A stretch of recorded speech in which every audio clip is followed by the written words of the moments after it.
పెళ్ళైనా పండగైనా వేడుక ఏదైనా పట్టుచీరల ప్రత్యేక వేదిక వారాహి సిల్క్స్.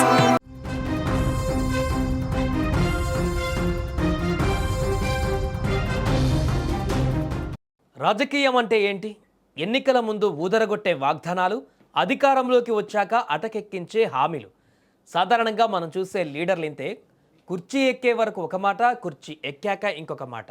ఇచ్చిన మాటను తుంగలో తొక్కడం, ప్రజల కష్టాలను మర్చిపోవడం చాలామంది నాయకులకు అలవాటే. కానీ అందరూ అలానే ఉంటే మనం ఈరోజు ఆయన గురించి ఎందుకు మాట్లాడుకుంటాం?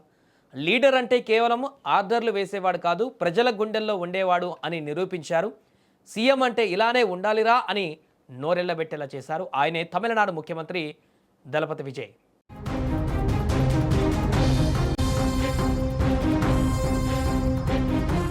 విజయ్ గత ఎన్నికల ప్రచారంలో భాగంగా కరూరు జిల్లాలో జరిగిన దారుణమైన తొక్కిసలాట ఘటన ఎప్పటికీ మర్చిపోలేనటువంటి విషాదకర ఘటన. ఆ ఘోర దుర్ఘటనలో ఏకంగా 41 మంది అమాయకులు ప్రాణాలు కోల్పోయారు. ఆ 41 కుటుంబాలలోని సంతోషం ఒక్క రాత్రిలో ఆవిరైపోయింది. ఇంటి పెద్దను కోల్పోయి కొందరు, పిల్లలను కోల్పోయి మరికొందరు ఆ కన్నీటి సముద్రంలో మునిగిపోయిన వారు చాలామంది ఉన్నారు.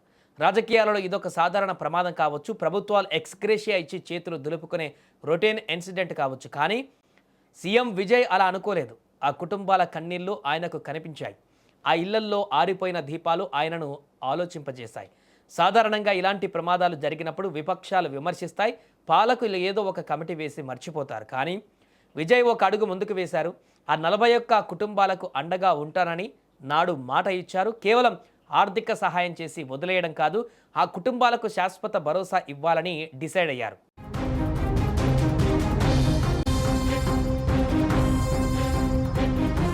అందుకే ఆ 41 బాధిత కుటుంబాలలోని ఒక్కొక్కరికి వారి వారి విద్యా అర్హతలకు తగినట్లుగా ప్రభుత్వ ఉద్యోగాలు కల్పిస్తామని సంచలన ప్రకటన చేశారు.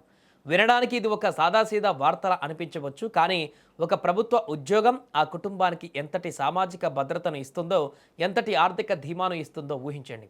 అర్హతను బట్టి ఉద్యోగం, ఇది కదా అసలైనటువంటి లీడర్షిప్ అంటే. ఇక్కడే అసలు ట్విస్ట్ ఉంది. చాలామంది జీవోలు జారీ చేసి కలెక్టర్ల చేతుల మీదుగా ఆ లెటర్లు అందించి మర్చిపోతారు. కానీ విజయ్ స్టైలే వేరు. ఆయన అనుకుంటే సెక్రటేరియట్లో కూర్చొని ఆర్డర్లు పాస్ చేయొచ్చు. కానీ తానే స్వయంగా బాధితుల వద్దకు వెళ్లాలని నిర్ణయించుకున్నారు. వచ్చే జూలై 10 లేదా 11 తేదీలలో సీఎం విజయ్ కరూరు జిల్లాలో పర్యటించబోతున్నారు. ఆ పర్యటనలో అధికారులను కాదు, ఆయనే స్వయంగా తన చేతుల మీదుగానే ఆ 41 కుటుంబాల సభ్యులకు నియామక పత్రాలను అందజేయనున్నారు. బాధితుల కన్నీళ్లు తుడిచిన చేతులతోనే వారి భవిష్యత్తుకు బాటలు వేయబోతున్నారు. That is Joseph Vijay. సినిమా తెరపై హీరో డైలాగులు చెబితే విజిల్స్ వేస్తాం. కానీ నిజ జీవితంలో సీఎం విజయ్ చేస్తున్న పనులకు సెల్యూట్ చేయాల్సిందే. అధికారంలోకి రాగానే లీడర్లు మారతారంటారు. కానీ అధికారంలోకి వచ్చాక కూడా ప్రజల పట్ల తన బాధ్యత మారలేదు అని విజయ్ నిరూపించారు. మాట తప్పని మడమ తిప్పని నైజం అంటే ఇదే. కరూరు బాధితులకు ఆయన కల్పించిన ఈ ఉద్యోగాలు కేవలం ఉద్యోగాలు కావు, ఆ కుటుంబాలకు కొండంత అండ.